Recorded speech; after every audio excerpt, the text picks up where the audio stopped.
کپڑے لے کر وہ جو واش روم کی طرف بڑھنے لگا تھا، یکلخت کچھ یاد آنے پر پلٹا۔ میں نہیں جا رہی، آپ چلے جائیں۔ ظاہشہ نے بیڈ سے اٹھتے ہی سلیپر پہنتے ہوئے اس کی بات کا جواب دیا۔ اور آپ کیوں نہیں جا رہی ہیں؟ وہ سنجیدگی سے متبصر ہوا اور اس کے نزدیک آیا۔ کیونکہ میرا دل نہیں چاہ رہا۔ وہ قدرے شب ہو کر بولی۔ اور دل کیوں نہیں چاہ رہا؟ اور شیر نے اس کے تاثرات سے حظ اٹھاتے مسکراہٹ دبائی۔ وہ اسے جان بوجھ کر بولنے پر مجبور کر رہا تھا۔ اس کی خاموشی اٹھ شیر کو بھاتی نہیں تھی۔ وہ کم بولتی تھی پر اچھا بولتی تھی، مگر اٹھ شیر کی خواہش تھی کہ وہ پہرو بولے اور وہ اسے سنتا رہے۔ کچھ یوں بھی وہ اسے ان حالات کے اثر سے نکالنا چاہتا تھا۔ ظاہشہ نے زچ ہو کر نگاہیں اٹھا کر اسے دیکھا۔ مجھ سے زیادہ بات مت کریں، میرے دماغ میں اتنی طاقت نہیں ہے کہ آپ سے مغز ماری کر سکوں۔ سنجیدگی سے مگر نرم لہجے میں کہہ کر وہ وہاں سے جانے لگی تھی کہ اٹھ شیر نے اس کی نازک سی کلائی تھام کر ارادہ ناکام بنا دیا۔ آپ چل رہی ہیں، اسی لیے تیار ہو جائیں، ورنہ اسی حلیہ میں لے جاؤں گا۔ اور شیر کے اطمینان سے کہنے پر وہ جی جان سے جل اٹھی تھی۔ میں جب نہیں جانا چاہتی تو آپ زبردستی کیوں کر رہے ہیں؟ ظاہشہ نے غصہ بے بسی کے ملے جلے تاثرات لیے کہا۔ اس کی حالت قطعی شادی میں جانے والی نہیں تھی۔ سر پر ٹانکے لگے ہونے کی وجہ سے ہمہ وقت سر میں درد رہنے لگا تھا، اور دوسرا وہ شاور بھی نہیں لے سکتی تھی۔ بال بات نہ لینے کی وجہ سے عجیب روکھے اور چپچپے ہو گئے تھے۔ ایک لڑکی کی ساری خوبصورتی اس کے بالوں میں ہوتی ہے۔ وہ بھی مزینہ کی شادی میں اچھا سا تیار ہونا چاہتی تھی، مگر طبیعت اور حالات اجازت نہیں دے رہی تھی۔ اسی وجہ سے وہ چڑچڑی ہو رہی تھی۔ اس پر مزید اور شیر نے اسے زج کر دیا تھا۔ میں آپ کے ساتھ زبردستی نہیں کر رہا ظاہشہ۔ ہاں، اگر آپ کو ایسا لگتا ہے تو ایسا ہی صحیح۔ حسن نے بے حد پیار سے دوپٹے کے حالے سے جھانکتے اس کے بالوں کو چھوا تھا۔ ظاہشہ حجاب سی ہوئی تھی۔ وہ 2 قدم پیچھے ہٹنے لگی تھی کہ عرش شیر نے اسے اپنے حصار میں قید کر لیا۔ ظاہشہ کا دل زوروں سے دھڑکا تھا۔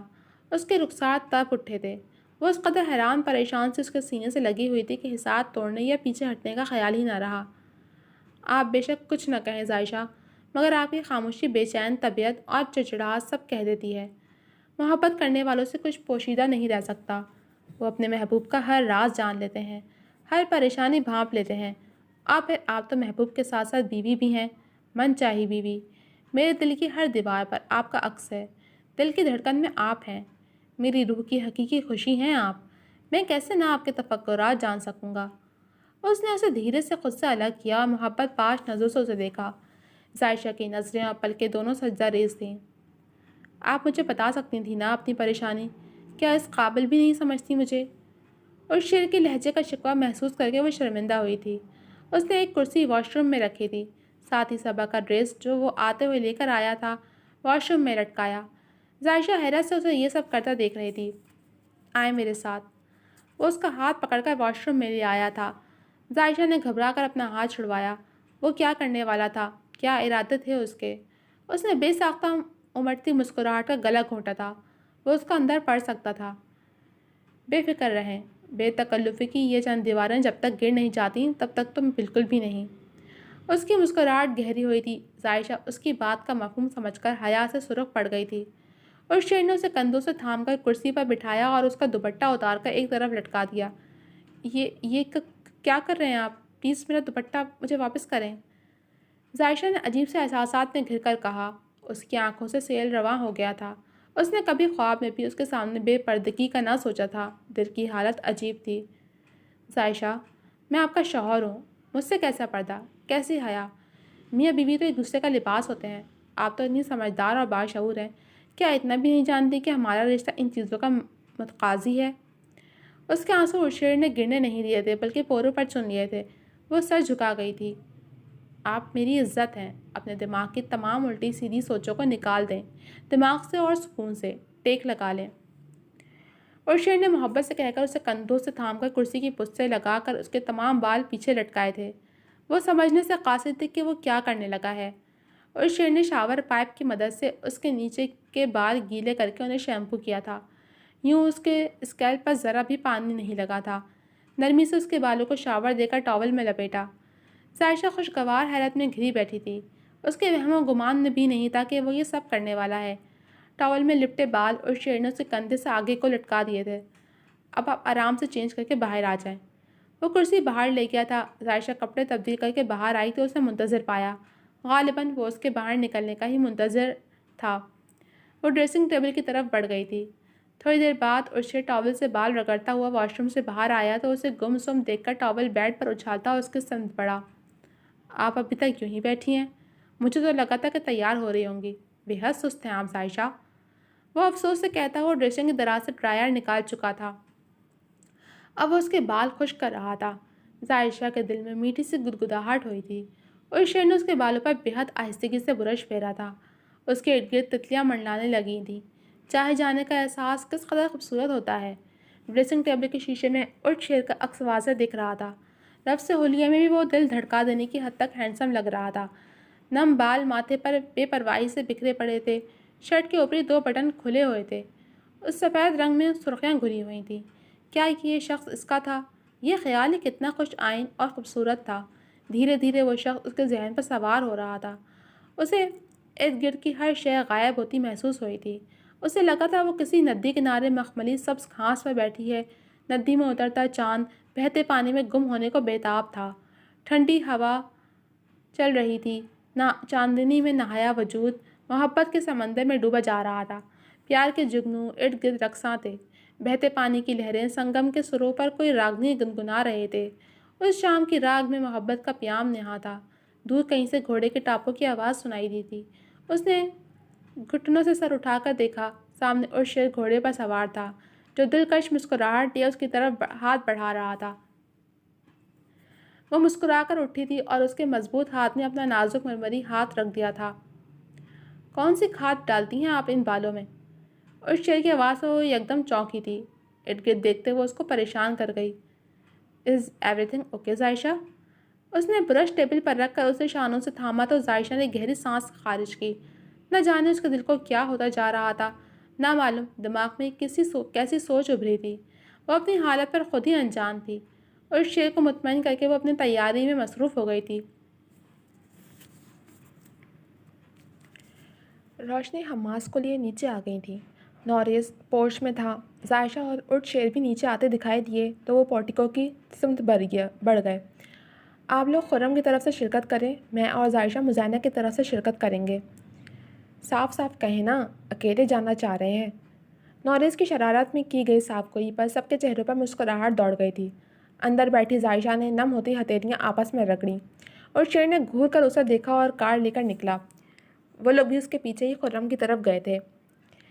ایسا ہی ایک سفر تھا نا عائشہ، جس میں آپ اور میں ساتھ تھے، تب ہمارے درمیان کوئی رشتہ نہیں تھا۔ آج اس سفر میں آپ میرے ساتھ ہیں، میری ہم سفر کے طور پر، اور ہمارے درمیان بہت گہرا رشتہ ہے۔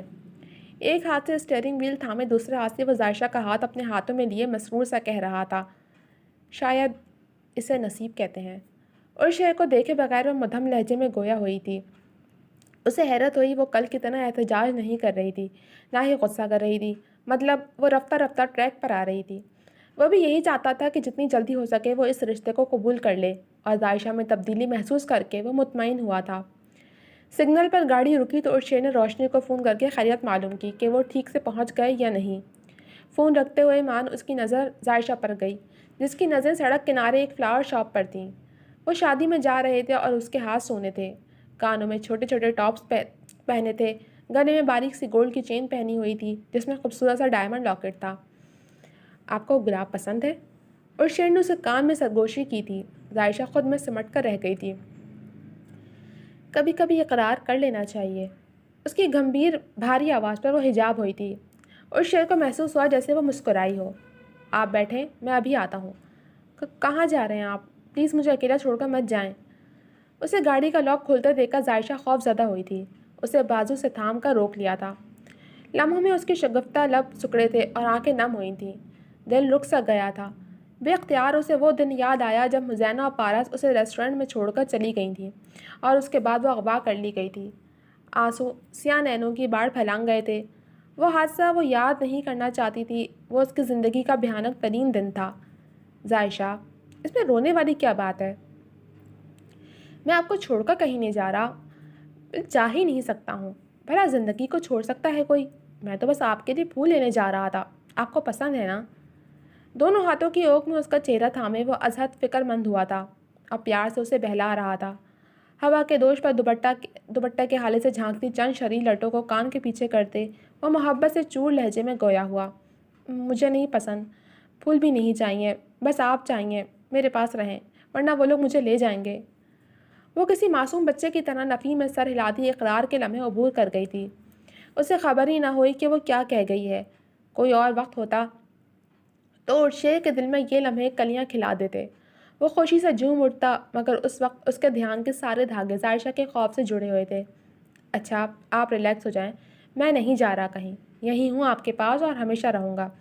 جب تک میں آپ کے ساتھ ہوں نا، آپ پر کوئی آنچ نہیں آنے دوں گا، اور میرے ہوتے ہوئے کوئی آپ کو چھو بھی نہیں سکتا۔ اسے خود نے بھینچے وہ تسلی آمیز لہجے میں بول کر اس کے آنسو صاف کر کے دوبارہ گاڑی سٹارٹ کر چکا تھا، اور عائشہ کے دل میں اسے دوبارہ گاڑی ڈرائیو کرتے دیکھ کر سکون اتر آیا۔ وہ دونوں میرج ہال پہنچے تو ساجدہ بیگم نے انہیں ہاتھوں ہاتھ لیا۔ وہ سب سے ملی تھی، پر چہرے پر خفگی کے بادل تھے۔ وہ ان سب سے خفا تھی۔ سفیر اٹھ شیر کو اپنے ہمراہ ایک ٹیبل پر لے آیا تھا۔ پارس عائشہ کو مزینہ کے پاس لے گئی تھی، جو ہال کے برائڈل روم میں تھی۔ خالدہ بیگم مہمانوں کو ریسیو کر رہی تھیں۔ ستارہ جہاں بھی آئی تھیں، ان کے شوہر بھی شادی میں جیسے تیسے شامل ہو گئے تھے۔ آج کل وہ خاصے بیمار رہنے لگے تھے، مگر اپنے چھوٹے بھائی کی جگہ پر ہوتے ہوئے بیٹی کی رخصتی میں بھی شرکت لازمی تھی۔ اس کے سر پہ دستے شفقت رکھ کر وہ دل سے بوجھ اتارنا چاہتے تھے۔ مہمانوں کے ساتھ گفتگو کرتے وہ خاصے پرخوش دکھائی دے رہے تھے۔ ان کے برعکس ان کی بیگم ستارہ جہاں گیلی لکڑی کی طرح اندر ہی اندر سلگ رہی تھیں۔ ان کے دل میں دیورانی کی بیٹی کے اعلیٰ خاندان میں شادی ہونے پر جو حسد تھا وہ بڑھتا جا رہا تھا۔ انہوں نے سوچا تھا کہ اسے اپنی بہو بنا کر نہ صرف اسے ساری زندگی دبا کر رکھیں گی، بلکہ ان کے حصے کی تھوڑی بہت جو جائیداد ہے وہ بھی حاصل کر لیں گی۔ مگر ان کی ساری سوچیں گنگا ندی میں بہہ گئیں۔ اب وہ جلے دل کے پھپولے پھوڑ رہی تھیں۔ اتنی آسانی سے یہ آسامی خالی جانے نہیں دوں گی میں بھی۔ ستارہ جہاں کہتے ہیں مجھے، میں لوگوں کی قسمت کا ستارہ بجھا دیتی ہوں۔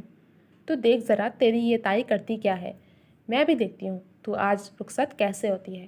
کھڑے کھڑے طلاق نہ کروا دی تو میرا نام بھی ستارہ جہاں نہیں، بنے گی تو میری بیٹے کی دلہن۔ ان کے چہرے پر شیطانی مسکراہٹ تھی، دماغ تیزی سے لایعمل ترتیب دے رہا تھا۔ ٹیبل کے گرد لگی کرسیوں میں سے ایک پر بیٹھی وہ مہمانوں سے الیگ سلیگ کرتی خالدہ کو دیکھ رہی تھیں، جن کے چہرے پر ایک اطمینان تھا، ایک سکون تھا جسے وہ نوچ کر پھینکنے والی تھیں۔ ہائے عائشہ، میری جان کا ٹوٹا، میں نے کتنا مس کیا تمہیں، تمہاری سوچ ہوگی بس۔ وہ شیشے میں دیکھ کر اپنی نوز پین ٹھیک کر رہی تھی۔ اس کی کزنیں بھی اس کے ارد گرد بیٹھی ہنسی مذاق کر رہی تھیں۔ اندر آتی عائشہ کو دیکھ کر وہ خوشی سے اس کی طرف بڑھی تھی اور بے اختیار جھپی ڈال دی تھی۔ پارس نے سر پیٹ لیا، اسے ذرا بھی خیال نہیں تھا کہ وہ دلہن ہے۔ وہ بڑی بے شرم واقع ہوئی تھی۔ قسم سے اینڈ موقع پر جو سینچری مار کر تم نے میدان لوٹا ہے نا، کہ دل لوٹ لیا۔ وہ اسے لیے بڑی فرصت سے صوفے پر بیٹھ گئی۔ ارے بھی وہ والا نہیں بھائی، 2 حصوں میں بڑھ گیا۔ میں نے سوچا تھا میری رخصتی تک ہم دونوں سارا وقت ساتھ گزاریں گے، بات کا کیا پتا بھائی شوہر ملنے دے یا نہیں، اور پھر کون سا تم میرے سامنے والے گھر میں ہوگی جو دن میں کئی بار چکر لگا لوں گی، مگر تم نے تو میری رخصتی سے پہلے رخصت ہو کر ریکارڈ ہی بنا ڈالا۔ مگر میں بہت خوش ہوں کہ تمہارے نصیب میں ہیرے جیسا بندہ لکھا گیا ہے۔ شیر بھائی مجھے شروع سے تمہارے لیے پرفیکٹ لگتے تھے، مگر نری تمہاری کھڑوس طبیعت کی وجہ سے میں نے کبھی کچھ کہا نہیں۔ خیر، جو ہوا اچھا ہی ہوا، اور جو ہو رہا ہے وہ بھی اچھا ہو رہا ہے۔ وہ جو شروع ہوئی تھی تو نان اسٹاپ بولتی چلی گئی۔ چپ ہونے کا کیا لوگی، کتنا بولتی ہو، 3ری دفعہ تمہاری لپسٹک ٹھیک کیا ہے میں نے۔ پارس نے دانت کچکچائے۔ عائشہ خاموشی سے دونوں کو دیکھ رہی تھی۔ اس کی بولتی تو اب خرم بھائی بند کروائیں گے۔ مزینہ کی کسی کزن نے معنی خیز سا چٹکلا چھوڑا تھا تو سب ہنس پڑی۔ میری بولتی بند کروانے والا بھی پیدا نہیں ہوا، سمجھی؟ وہ ناک گھون چڑھا گئی۔ اور یہ تم کس خوشی میں زبان منہ میں دیے بیٹھی ہو؟ کیا شیر بھائی گھر سے سکھا کر لائیں گے کہ کسی سے بات نہیں کرنی؟ اس کی توپوں کا رخ اب عائشہ کی طرف تھا۔ میرے حصے کا تم بول تو رہی ہو، اور میں تو ویسے بھی کم ہی بولتی ہوں، زیادہ بولنا صحت کے لیے ٹھیک نہیں ہوتا۔ وہ اطمینان سے بولی۔ تم نے تو بڑی صحت بنا لی ہے۔ مزینہ کا میٹھا سا طنز عائشہ کے لبوں پر مسکراہٹ بکھیر گیا۔ آپا، آپ پہلے تو اتنی پیاری نہیں لگتی تھیں مسکراتے ہوئے، کہیں یہ شیر بھائی کی ہمراہی کا اعزاز تو نہیں؟ پارس نے معنی خیز نظروں سے دیکھا تو عائشہ نے آنکھیں سکڑ کر نظریں گھمائیں۔ اتنے تمہارے شیر بھائی اچھے ہیں نا؟ وہ دل میں سوچ کر رہ گئی تھی۔ ویسے سچی بتاؤ کیسے ہیں شیر بھائی؟ پیار بھی کرتے ہیں یا بس یوں ہی؟ مزانہ نے اسے کندھا مارا تو وہ سرخ پڑ گئی۔ ارے ان کے جذبوں کو تو زباں مل گئی ہوگی آپا کو پاتے ہی، دیکھا نہیں تم نے ابھی تو کیسے کھل رہے ہیں پھول کی طرح، ان کی تو خوشی چہرے سے پھوٹ رہی ہے۔ پارس نے شوقی سے کہا، بس کر دو تم دونوں، نہ معلوم کیا ہو گیا ہے دونوں کو، عجیب بے باک گفتگو کیے جا رہی ہو، کوئی شرم لحاظ نہیں ہے۔ اس کے تو گال تپ اٹھے تھے، حیا بار نگاہوں سے انہیں گھورتی وہ خف سے سرخ چہرہ لیے دونوں کو جھاڑ پھیلاتی وہاں سے اٹھ کر باہر آ گئی۔ شمائم کتنی دیر لگاؤ گی؟ بہر بارات تیار ہے، سب تمہارا ویٹ کر رہے ہیں۔ میرا دوپٹہ نہیں مل رہا توقیر، میں نے یہیں رکھا تھا بیڈ پر۔ وہ روحانسی لہجے میں گویا ہوئی، اپنا بھاری لہنگا سنبھالتی وہ ادھر سے ادھر الماری میں، واش روم میں، ہر جگہ دیکھ چکی تھی۔ اس کے سوٹ کا دوپٹہ گدھے کے سر سے سینگ کی طرح غائب ہوا تھا۔ اب بھی وہ دوسری بار الماری کھنگال رہی تھی۔ نہیں مل رہا کہیں بھی، اب میں کیسے بھائی کی بارات میں جاؤں گی؟ میرے سارے ارمان ٹوٹ گئے۔ وہ دل چھوڑ بیٹھی تھی، یک لخت دونوں ہاتھوں میں چہرہ چھپائے وہ رونے بیٹھ گئی۔ توقیر کی جان پر بنائی، وہ جو اسے ادھر سے ادھر دوپٹہ ڈھونڈتے دیکھ کر تعصب زدہ سا کھڑا تھا، تیزی سے اس کی طرف بڑھا۔ میری جان، کیوں رو کر خود کو ہلکان کر رہی ہو؟ میک اپ خراب ہو جائے گا، ہم جاتے وقت مارکیٹ سے اور لے لیں گے۔ اس نے جیسے تسلی دلائی، مگر وہ میرے ڈریس کے ساتھ کا تھا۔ وہ سو سو کرتی ہوئی توقیر کو بہت کیوٹ لگی تھی۔ کوئی بات نہیں، بغیر میچنگ کا بھی تم پر بہت سوٹ کرے گا، بالکل ویسے جیسے میں تمہارے ساتھ سوٹ کرتا ہوں۔ توقیر نے اسے بازو کے گھیرے میں لیتے ہوئے باہر کی جانب قدم بڑھائے، مسکراہٹ اس کے ہونٹوں پر مچل رہی تھی۔ زیادہ شوقی نہ ہو آپ، ہر وقت یہی غلط فہمی لاحق رہتی ہے آپ کو، میں آپ سے زیادہ پیاری ہوں۔ حسب توقع وہ اس کا دھیان بٹانے میں کامیاب ہو گیا تھا۔ اس نے چادر اوڑھی ہوئی تھی، انہیں باہر آتے دیکھ کر سب مہمانوں سمیت خرم نے سکھ کی سانس لی تھی۔ اس کی تو سانس ہی اٹک گئی تھی بھائی۔ ارتضیٰ نے گویا اسے چھیڑا تو اسے پتنگے لگ گئے۔ ہاں تو عین وقت پر اس پر بھی تو مسئلے کھڑے کرنا فرض ہے نا۔ وہ بھی بھرا بیٹھا تھا، اسما صاحب بیٹی کی حالت پر قہقہ لگائے بنا نہ رہ سکے۔ ارتضیٰ نے اسے انجام سے خبردار کرتے ہوئے کہا، برادر بڑے بے چین ہو رہے ہو شادی کے لیے، ایک دفعہ ہو لینے دو، پھر پوچھیں گے کس بھاؤ بک رہی ہے۔ وہ معنی خیزی سے بولا، آپ ہی کس بھاؤ بک رہی ہے؟ دل افروز روحی کا ہاتھ تھامے کھڑی تھی۔ ارتضیٰ کو خبر نہ تھی کہ عین اس کے پیچھے کھڑی ہے۔ وہ ہڑبڑا کے پیچھے مڑا تھا، میں تو مذاق کر رہا تھا محترمہ، آپ تو مائنڈ ہی کر گئیں۔ بر وقت بات سنبھالتے وہ ان سب کو لے کر گاڑی میں بیٹھا۔ وہ اکیلی ٹیبل پر بیٹھی ہوئی تھی، پارس مزانہ کی کزنوں کے ساتھ ادھر ادھر گھومتی پھر رہی تھی۔ بابا کے جانے کے بعد وہ پہلی بار اتنی خوش تھی، یہی خوشی تو وہ اس کے چہرے پر دیکھنا چاہتی تھی۔ دیکھیں بابا، ہماری پارس کتنی خوش ہے۔ آفاق صاحب کو یاد کر کے اس کی آنکھیں نم ہوئی تھیں۔ آپ رو رہی ہیں؟ سفیر نے سلسلہ کلام جوڑا۔ بابا کی یاد آ گئی تھی۔ بابا، وہ کب یاد نہیں آتے؟ باپ تو بچوں کے لیے گھنا چھاؤ دار درخت ہوتے ہیں، زندگی کی ہر سختی جھیلتے وقت وہ یاد آئیں گے، مگر ان کی یاد پر اس طرح رویا تو نہیں جا سکتا نا، ان کی روح کو بھی تکلیف پہنچے گی۔ وہ تکلیف سے گویا ہوا۔ تم مجھ سے بات کرو، میں تم سے خفا ہوں، تم لوگوں نے مجھے پل میں پرایا کر دیا، ایسا کون کرتا ہے؟ وہ ناراض ہوئی۔ یہ وقت اور حالات کی ضرورت تھا۔ آپ یہ بتائیں خوش ہیں نا؟ کوئی تکلیف تو نہیں ہے نا؟ اگر ہے تو بتائیں، ابھی خبر لیتا ہوں آپ کے ہسبینڈ کی۔ اس کے سر پر ہاتھ رکھ کر وہ بہت خیال سے پوچھ رہا تھا، پھر آخر میں اسے تنگ کرنے کے لیے مصنوعی غصہ کرتے ہوئے بازو اوپر کرنے لگا۔ تمیز سے بات کرو سفیر، بڑے ہیں تم سے رشتے میں۔ وہ اس کی حرکت پر گھورنے لگی۔ سفیر ہنس دیا۔ ساجدہ بیگم بھی وہیں آ گئی تھیں۔ ان کے گھٹنوں میں تکلیف رہتی تھی، وہ زیادہ دیر کھڑی نہیں رہ سکتی تھیں۔ بارات آنے کا شور اٹھا تو لڑکیاں بالیاں بچے سبھی پھولوں کی پلیٹیں لیے بارات کے استقبال کے لیے جا پہنچے۔ آپا، بارات آ گئی، چلیں۔